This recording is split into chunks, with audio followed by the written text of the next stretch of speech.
Hi, my name is Mady, and I'm on a journey to lose weight and to have a 2025 baby in my 1993 uterus. Now, for those of you who have been on the channel for a while, you might realize that, wow, Mady didn't say her busted ass uterus. And even though I do feel that way, a while back I got a comment from somebody who was definitely very well meaning. I didn't take this in a negative way. And they were like, hey, listen, I know you're kidding, but the way we think about things can really influence and impact reality. And so maybe don't say that, even though you're kidding. I don't know if they said it all just like that, but that was the vibe I got from it. I have a very self deprecating sense of humor. I honestly used to make people laugh a lot when I was the most depressed in my life. I used to jokingly say that I was dead inside, and everyone would be like, haha, matey, you're so funny. And then on the inside, I'm like, yeah, but I'm serious. Honestly, one of the big telltale signs that I became happier was one of my friends noted, hey, matey, you don't say you're dead inside anymore. I've noticed that. And I never took it as like a cry for help, but now that you're not saying it, I've noticed it. The things we think maybe do have a stronger impact than even we know.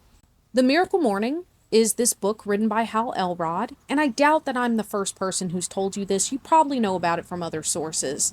A lot of the tenets of the Miracle Morning entail basically what I call woo-woo things. So when I say woo-woo, I mean like meditating, visualizing, manifesting, those things.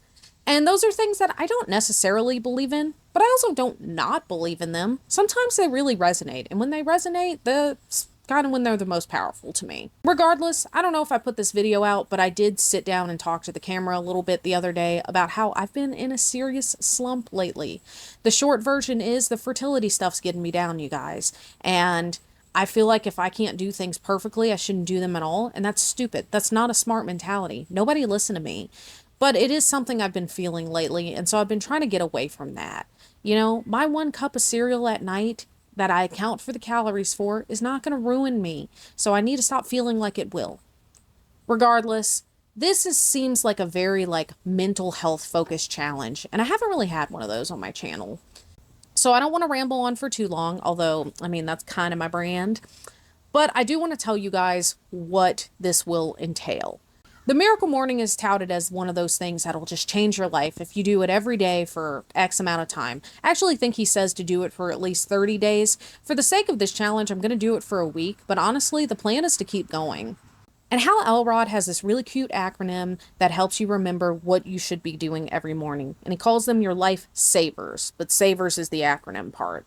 So, S is for silence, A is for affirmations, V is for visualization, E is for exercise, R is for reading, and S is for scribing. He says that if you do those every single morning, your life will transform. It will change. And you know what's crazy? I kind of believe him. I do. I think those are all really good things. And here's the thing, I have ADHD. I'm not really a meditative person because my brain is always doing this, but I feel like in the morning would probably be a good time to do that because, your brain's tired, it's not quite awake yet. I don't know, just my theories. So we are going to do this and we are going to document it for 1 week and I will give you guys the tea at the end of it. Is it worth it or am I going to go back to sleeping in again? Who knows? Stay tuned. I really want to try to commit myself to the meditative part of the challenge. I'm committing to all of it, but I really want to try to make myself feel things and really try to change some of my mindsets that I've been struggling with lately. It's not going to be easy. I'm not going to lie. Again, I have this self-deprecating sense of humor and people think it's funny. And I think it's funny too, but maybe that commenter is right and I need to try and really believe that I'm capable of accomplishing the things I want to accomplish, aka a baby. But alright, I've rambled long enough despite my promise not to, so let's get into day 1.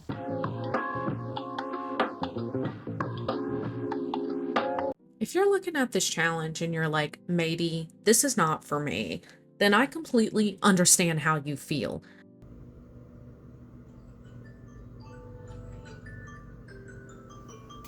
I am the type of person that will sleep until the last possible minute before I go anywhere. I do the bare minimum in the morning. I have no morning routine.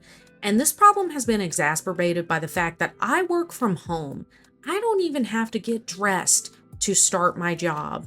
And I've been this way as long as I can remember, even during times in my life where I have been the most motivated.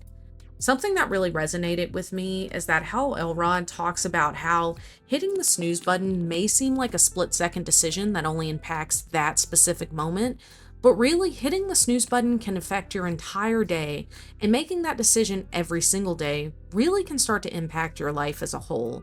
The result for me is often foggy mornings, waiting for my morning break to get some coffee. And some mornings I'm really not thriving. I'm just surviving until my brain decides to turn itself on. I worried that I would struggle with the meditative part of this challenge, and I was right. It's extremely difficult for me to turn off my brain. I try to let the thoughts come and go as best as I could and clear my mind, but it wasn't easy. Later in the challenge, I went ahead and I switched up the order, which Hal Elrod does allow, let me be clear, and I decided to work out first. It's not the most motivating thing to get out of bed and immediately exercise, but there are some studies that suggest that it's actually a great natural way to help yourself focus when you have ADHD. As far as the affirmations go, you guys know that I was definitely repeating fertility things to myself. My uterus is accepting and ready to nurture a healthy baby. My fallopian tubes are wide open and able to transport my eggs. I'm ready for Henry to for me and my. Okay, I'm just kidding. I promise my affirmations are borderline scientific at this point. And out of the 3 meditative techniques, visualization is probably my favorite, and it's the easiest for me to focus on because, I love daydreaming. That's basically what visualization is. It honestly makes me happy to just think about future matey living her best life. Because, she deserves it. Kind of. And in the words of Coach Klein, I want to visualize and then I want to attack. I want you to visualize all those people that have been mean to you, and then I want you to attack. I want you to visualize and then attack. Can you handle that? And finally, I did announce this during my last jump roping challenge, but for the most part this week, I did enjoy growing ananas workouts. Growing bananas. And they kicked my butt all week. There was one morning where I really wasn't feeling it and I went for a walk instead. And then I did her workout later in the day when I was up to it. And that's okay, because honestly, sometimes present mating needs to be nurtured too. Reading was probably the easiest part of the challenge. I read just about every day. As you guys saw in my 75 soft challenge, I just like a good book, okay? But I read every day. I did think it would be harder to read in the morning, but because I would read after I worked out, I found I was pretty awake and alert, which we are here for. We are cool with it. Hal Elrod does advise reading something nonfiction or self-help because this is supposed to be a time of betterment. At the suggestion of a subscriber, I bought this book, Real Food for Fertility, which is as it sounds, eating real food for fertility. I say that I'm only 70 pages into it. And Hal Elrod also advises that you read 10 pages a day. And I did this for a week, so 70 pages. I have journaled before in my life, but it's typically when I'm depressed or anxious or angry. It's always negative feelings that prompt me to journal, and never positive ones. And don't get me wrong, the fertility stuff is really hard and it gets me down some days. But as a whole, my life is really great. Me and Henry have a great relationship and we're a young married couple, and so we have a lot of fun together. My job is, it's a job. No, I like my job, okay? And I also really love YouTube and I really love you guys. So my life is good and I really want to remember that in the future. And so this challenge has really motivated me to just keep occasionally checking in with my journal. And so I can look back on this time and be like, wow, I was really happy. I did quickly find that I kind of ran out of things to talk about in my journaling. And so I switched to kind of talking about gratitude and all that cheesy stuff. And then I also remembered that I had this book that I hadn't finished filling out. And so I would fill out a few entries a day. Nothing crazy, just, a few entries. And then I would just go ahead and get on with my morning. I want to get excited about my life. Da, da, da, da, da, da. Cry and sing Dr. Phil. I like the challenge. Who's shocked? I did feel weird for most of the week. I felt sort of like you feel during daylight savings time when you lose that hour and it's getting dark at 4:30 it feels like, and you're just like, something's wrong. Are we in a simulation? Does anyone else just feel completely off whenever it hits and the time changes? Because same. But I did. I had a very similar feeling throughout the week. I just felt off. It did get better throughout the week, but yeah, just for a bit, I felt like I had lost an hour, even though I didn't. And in fact, that hour was a very fruitful hour. So what the heck? It was nice to get my workout out of the way. I have to admit that. I did hit snooze maybe like once or twice in the morning. Henry was a big motivator in me getting out of bed, and that's just because, like, Henry's a very light sleeper. I could get out of bed in the middle of the night, and Henry's gonna sit up like the Undertaker in the bed and, like, be like, "What's going on? Where you going? You okay?" "I'm fine, Henry. I just have to pee." The point is, I knew my alarm would wake him, and with it being so close to when he actually gets up, like, you don't, who wants to wake up early? Like, I get it, it's only 10 minutes, but that 10 minutes feels precious.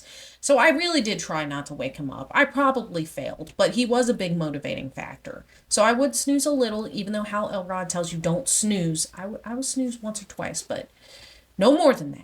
I also didn't nap despite being tired. There were a few days I really considered it, especially because I'd be getting that lunchtime nap at work. I only get a 30-minute lunch, and like getting a 30-minute nap can really change the game.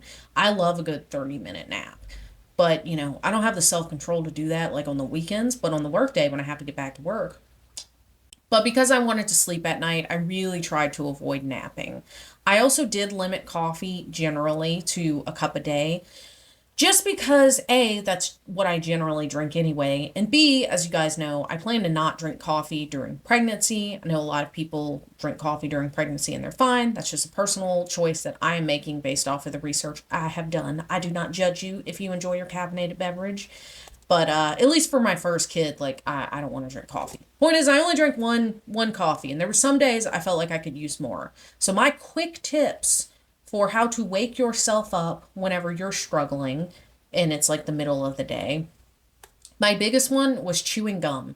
I would chew gum, not even healthy gum, like Big League Chew, Hubba Bubba, to where I could blow bubbles and chomp down and be focused on something else. There are studies that show that it helps with focus, so, your girl is all about that.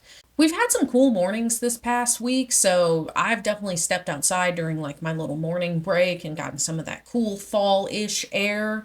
We're here for her, and that really helped. Even drinking water can help. Have a little snack, have a protein bar, have a handful of nuts. Like, you'd be surprised. That can put some pep in your step. Just generally stretching your legs is a good call. So those are all my quick tips for how to wake the hell up in the morning. I get you. I did all of those things this week. I don't want to ramble for too long, but I do want to say that this challenge did actually kind of help me with the funk that I'm in. Partially because there are many times in my life where I wouldn't have been able to do this challenge. And the fact that I did it this week, I am genuinely really proud.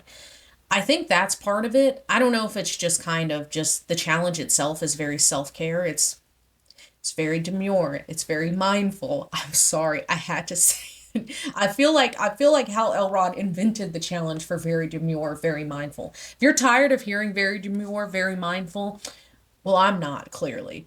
Point is, I did feel better. I felt better about the funk I've been in.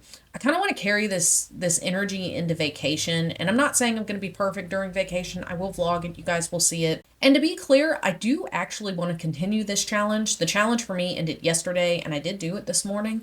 I just don't want to wake up at 5:30 in the morning every day, y'all. Hal Elrod actually has it in his book and on his website, if you guys want to check that out, a 6-minute miracle morning where you do each thing for 1 minute. And it's not like advised or anything, the idea of like exercising for a minute, like sure, like I couldn't do push-ups for a minute if my life depended on it. Not real ones anyway. I could modify. But yeah, so the idea is like do something like that really would challenge you for that 1 minute. I personally am of the mindset of like exercising for a reasonable amount of time, at least 30 minutes, and then cutting the other stuff down to just a few minutes. That is the vibe. That is what we're here for. And so if I did that, I wouldn't have to get up at freaking 5 something in the morning. God have mercy. Oh, I did want to say this really quickly, and it doesn't really fit here at the end because it's sort of a negative. So I have my Oura ring.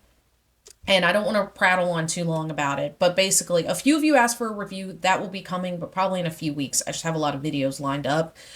But the Oura ring basically has like what's called a readiness score.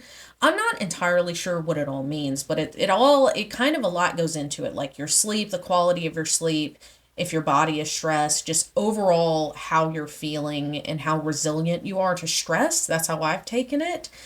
And my readiness score has been lower this week, unfortunately. I don't really know why. It's kind of a bummer. Like, I'm taking a little melatonin at night. I'm getting between 7 to 7.5 hours of sleep. So that was something I experienced, which makes sense because, like I said, I felt off and she knew it. Oh, she knew it. Okay, I hate to end on that negative note. Like I said, I really enjoyed the challenge. I think it takes more than a week to really reap the benefits, and I'm still in the phase of like struggling a bit. He actually talks about this where he says the first 10 days can be rough, the second 10 days is a little better, and then the last 10 days, like, you're unstoppable. So, yeah, I hope to become unstoppable. But I will continue this. That is about it. If you like this video, I feel like she was a little low-key, but that's okay. Like, comment, subscribe. The YouTube wizards love that stuff for the growth of my channel. And I hope you guys have a great day. Bye.